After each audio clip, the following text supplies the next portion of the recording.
Hi, everyone, and welcome to F-Bomb Friday. I am your host, Tracy Preston, along with my husband, Todd. Hey, hon. Hey, baby. I'm so excited about the story that you wrote up for us today, and I know that our listeners are going to love it. So, let's hit it. This is Season 5, Episode 9, F-Bomb Friday, the 5 ghost ships of the Great Lakes. The Great Lakes are Earth's largest freshwater system, holding 21% of the world's fresh water. That's just mind-boggling, if you ask me. Their formation began around 14,000 years ago as the Wisconsin Glacier receded, leaving behind depressions that filled with meltwater. The lake's basins, however, have a much longer history, some dating back over 1 billion years. The weight of the glacial ice over thousands of years depressed the earth, creating basins that became what we know as the Great Lakes. As the glaciers retreated, water settled into the valleys, leaving only hilltops above water, which formed 35,000 islands.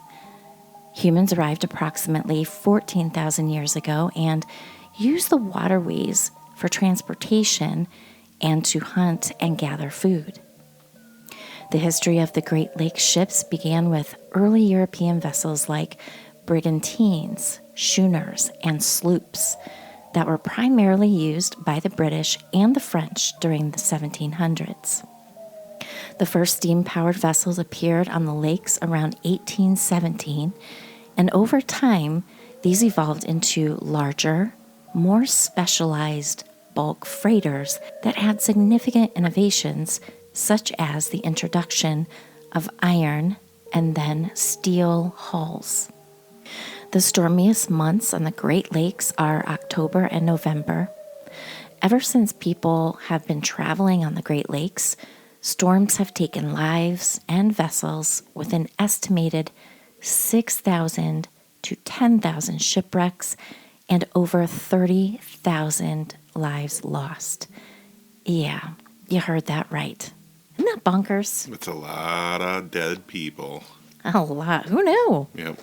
The first sailing vessel on the upper lakes was Le Griffon. This ship was lost on its return from Green Bay, Wisconsin in 1679. Since that time, many memorable storms have swept the lakes, taking men and ships to their death.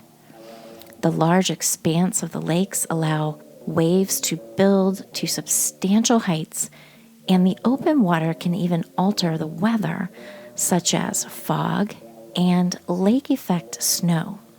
The tallest wave recorded was in Lake Superior in 2022, with a height of 28 feet and 8 inches and an unofficial height of over 40 feet.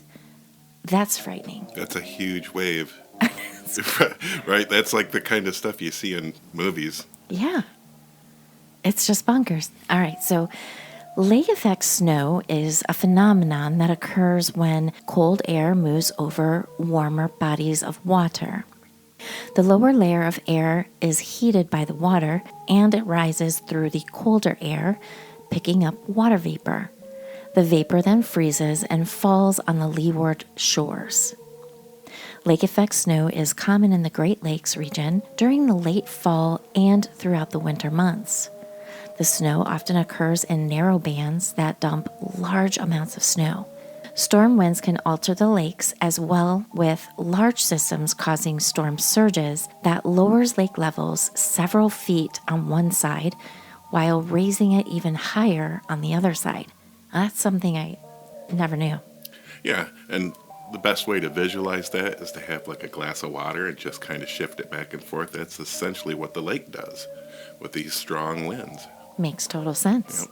The shallowest of the Great Lakes is Lake Erie, and it sees storm surge rises of 8 to 10 feet. These storm surges cause large standing waves called sieges that cause short-term irregular lake level changes, killing people swept off beaches and piers and sometimes sinking boats. These storm surges caused by the Great Lakes storms in 1868 and 1869 were one of the main reasons behind establishing a National Weather Forecasting Service in order to alert port cities of approaching storms. That's an interesting piece of history. Mm-hmm. Arguably, the most famous shipwreck of the Great Lakes is the SS Edmund Fitzgerald. The Fitzgerald was a freighter that was the largest on the Great Lakes when it first launched in 1958. In 1975, the ship was lost, along with its entire crew of 29 members. The ship sunk in the icy waters of Lake Superior. The sinking was caused by a number of factors, including storm damage.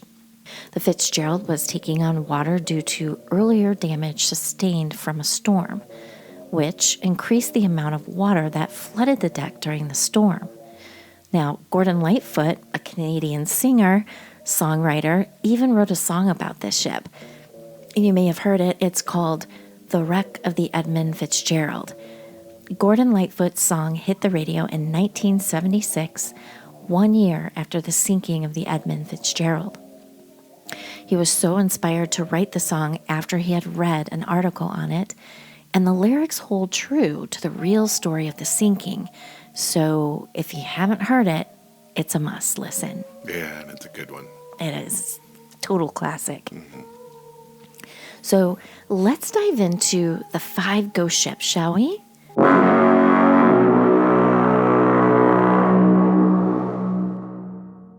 Now, these are going to be in chronological order. The first one is the Cornella B. Windiet, aka the Great Lakes Ghost Ship. On November 27, 1875, the ship embarked on her final journey, heading eastbound from Milwaukee, Wisconsin to Buffalo, New York. The Cornella Windiet was a schooner and was overloaded with grain as her cargo. The night was foggy, and the ship seemingly vanished along with the entire crew of 9 members, giving her the nickname of the Great Lakes Ghost Ship. There is no record of the ship passing through the Straits of Mackinac, so for years it was assumed that she sank somewhere in Lake Michigan. But nearly a century after its disappearance, divers found the ship in Lake Huron near Thunder Bay, in less than a depth of 200 feet of water. So, just for orientation, Lake Michigan is on the west side of the Lower Peninsula, which is the Mitten, and Lake Huron is on the east side. The Cornelia Windiet was found standing upright on the basin floor, its masts out, and its cargo of wheat was perfectly preserved in the frigid cold waters, but no bodies were ever found. The next ghost ship is the Erie Board of Trade. The year was 1883, and this 3-masted schooner was making its way to Cleveland, Ohio, to pick up a load of coal. A few days before reaching Cleveland, out in Saginaw Bay on Lake Huron, the ship had to drop anchor as there simply was no wind. Wanting to keep the crew productive during the wait for the wind to kick back up, the captain kept the crew busy by making repairs to the ship and cleaning.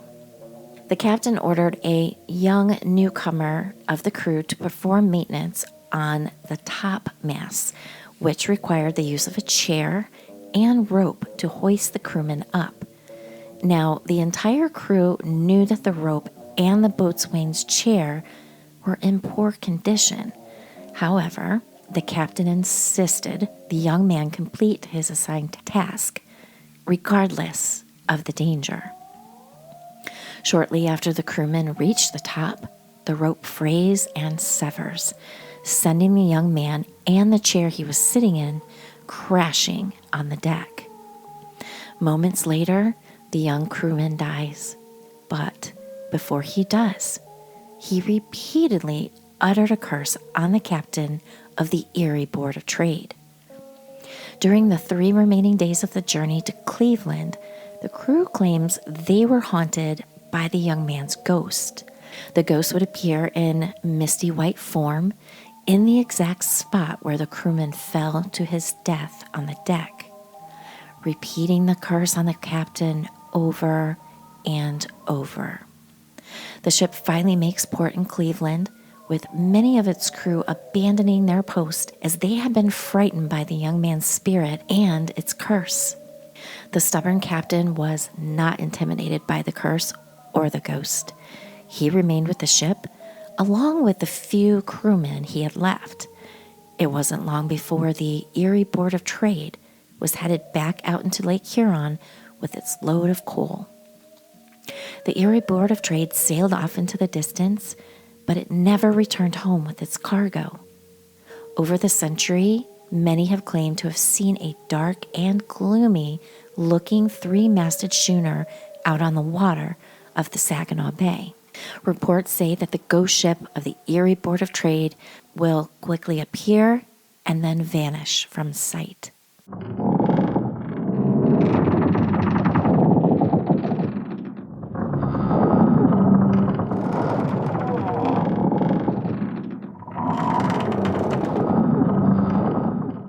The SS Western Reserve was constructed in 1890.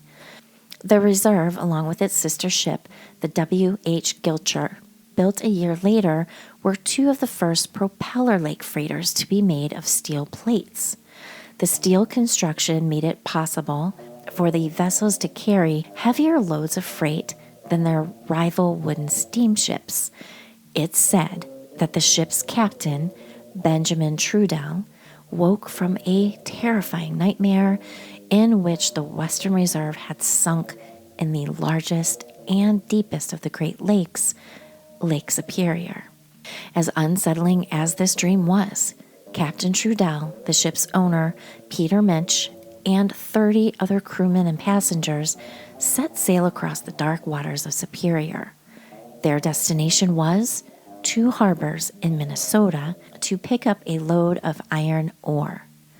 60 miles offshore, the large and heavy mast collapsed and smashes into the deck, causing the ship to sink and sending all its occupants to their watery grave, save for one survivor, a crewman named Harry Stewart.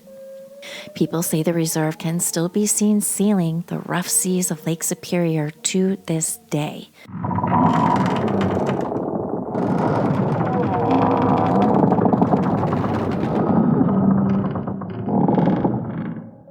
And voices and laughter can be heard aboard the ghost ship.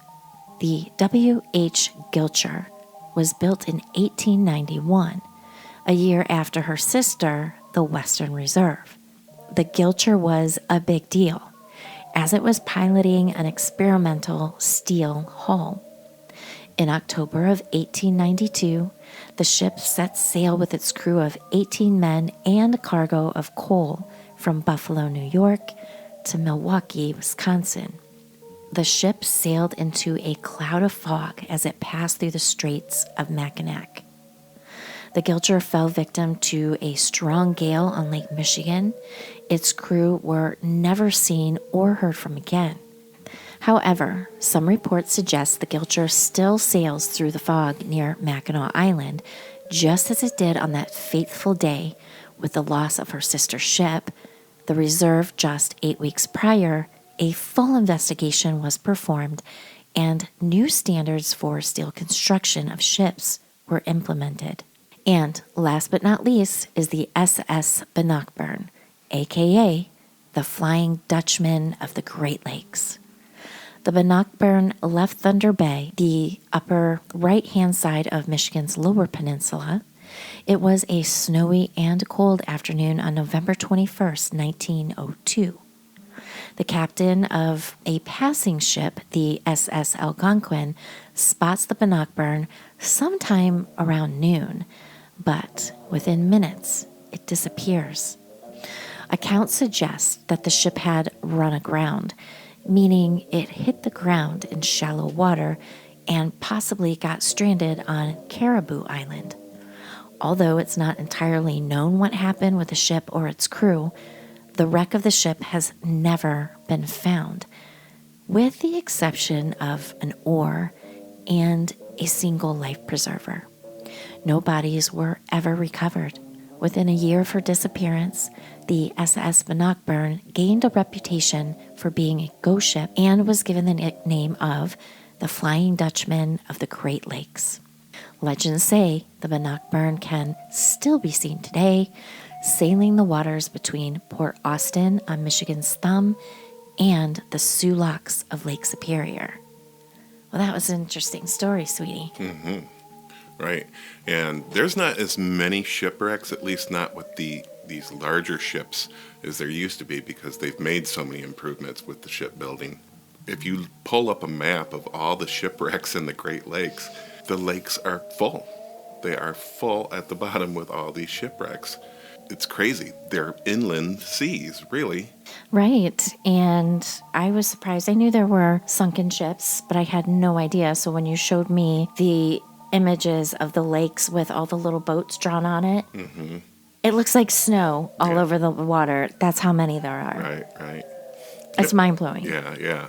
I remember being a kid and being up on the sand dunes and looking out on Lake Michigan and just being in total awe and just seeing the curvature of the horizon and seeing nothing but water as far as your eyes could see. Yeah, it's definitely a freshwater ocean. Yeah. And also, I've had friends when I lived in Florida. They were surfers. I think I've talked about this before, or at least in conversation with you or whatever, but I was telling them, there's amazing waves in the Great Lakes. And I was made to feel like that was foolish. I didn't know what I was talking about. But then in a surf shop, one of the big surfers back in the day, I'm talking like this is like early 2000s, the cover of it was, had said, this one guy who was the big surfer said that some of the best waves he's ever surfed were in Lake Michigan. Oh, yeah. That was a rub it in your face moment. I was that girl. I did do that. Well, now Lake Michigan is the most dangerous, and because it has such long shores on each side, so there's nothing to break up these waves or the winds as they come passing through. Right, because the wind pattern is west to east. West to east, yep. Right, so that makes sense. Right. Big time. I almost drowned in Lake Michigan. Really? Yeah, because, way back in the day, Chelsea Sunken and I and her family were all camping, and we were out there body surfing. Courtney Sunken, as you know, is a big dude. Yeah. He's a big dude. And the wave tossed him over on top of me, which then shoved me down to the floor of the lake. And my eyes were open, and I was just spinning, tumbling, and all I could see was sand going everywhere. I'm like, oh, this is where I'm going to die. Wow. Yeah, but luckily I didn't. Clearly, I'm still here. Yeah. I mean, it's a powerful force, that water and that undertow. Oh, man. You know. And I believe, isn't it Lake Michigan that has the worst as far as the undertow? Yeah. Like a ton of people drowned from the undertow, period, every year. It's frightening. So it's beautiful because it is freshwater, and there aren't sharks or anything like that, but there's some big fish in there. There's some pretty big fish. Yeah. Pretty big fish.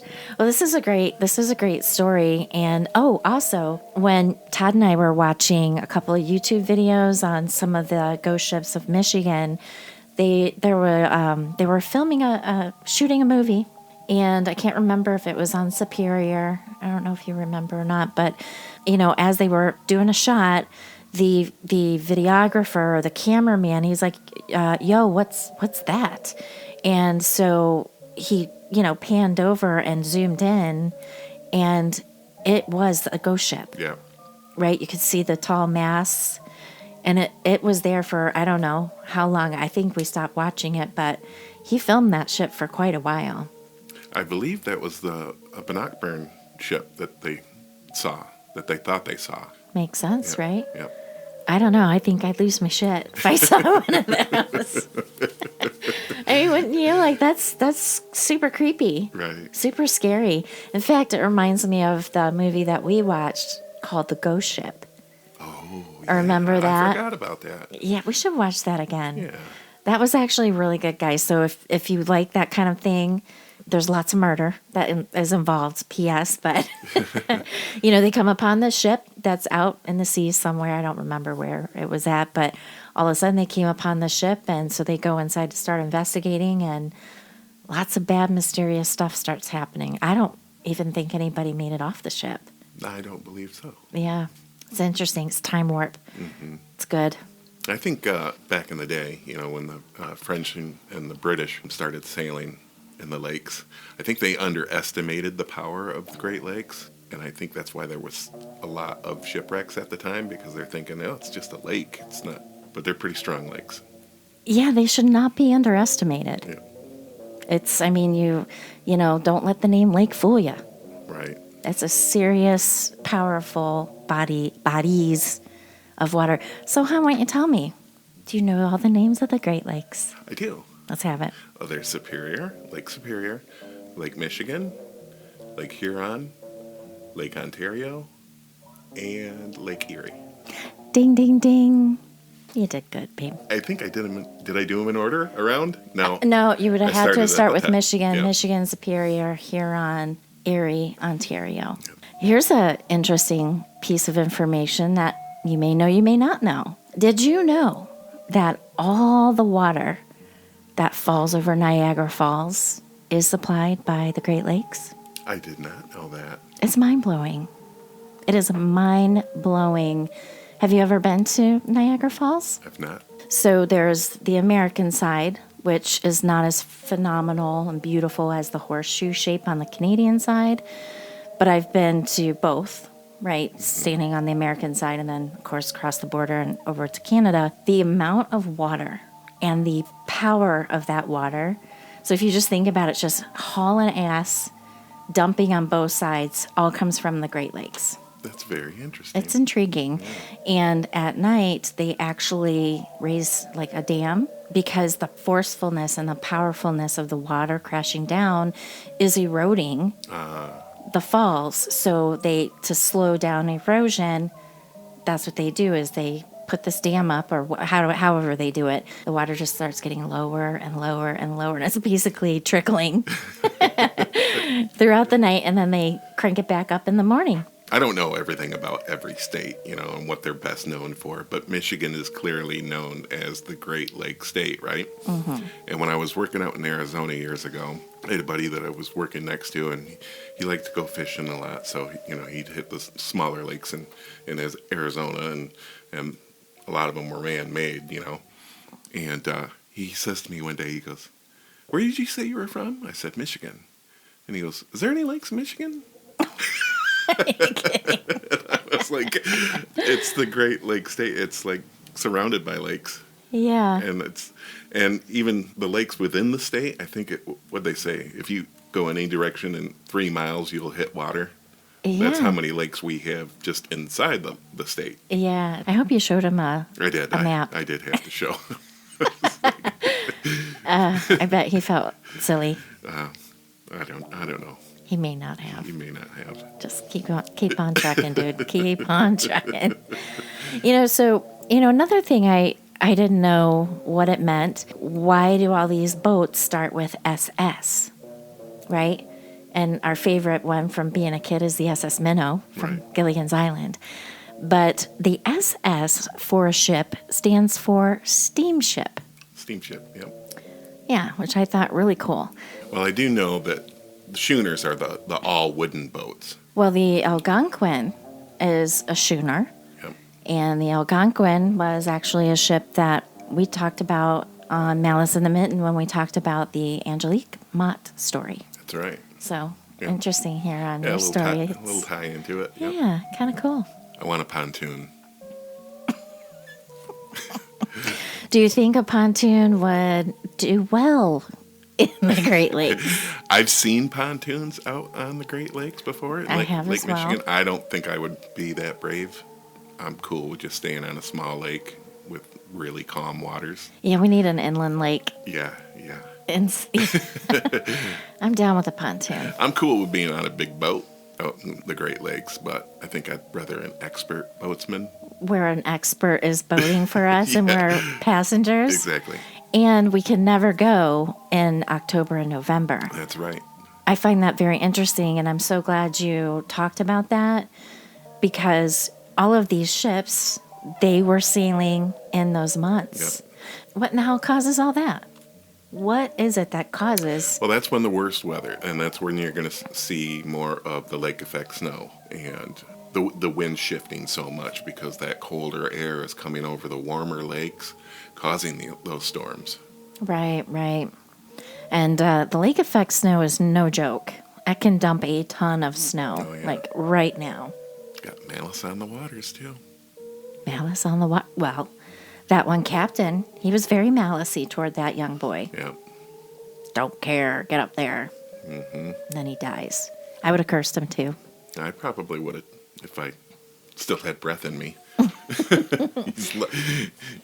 He's lucky he had a chance to say anything. Yeah, exactly. I mean, you'd think he'd be stone cold out. Boom. Yep. He was determined to curse Yep. before he died. He was. Yeah, good on him. And the crew was like, "Oh hell no, we are out of here." Yeah, we're outie. We are going to drive back. Thank you very much. Well, it was a great story, hon, and I appreciate you doing it. Yeah, it was fun. Yeah. So you want to sign us out, hon? Yes. So lock your doors, lock your windows, and you better check under your bed. You might have 3 witches like I did. Have a great weekend, everyone. And make sure your boat is in good condition. Don't go sailing in October or November, please, on the Great Lakes. Have a great weekend. We'll see you on Monday. See you on Monday.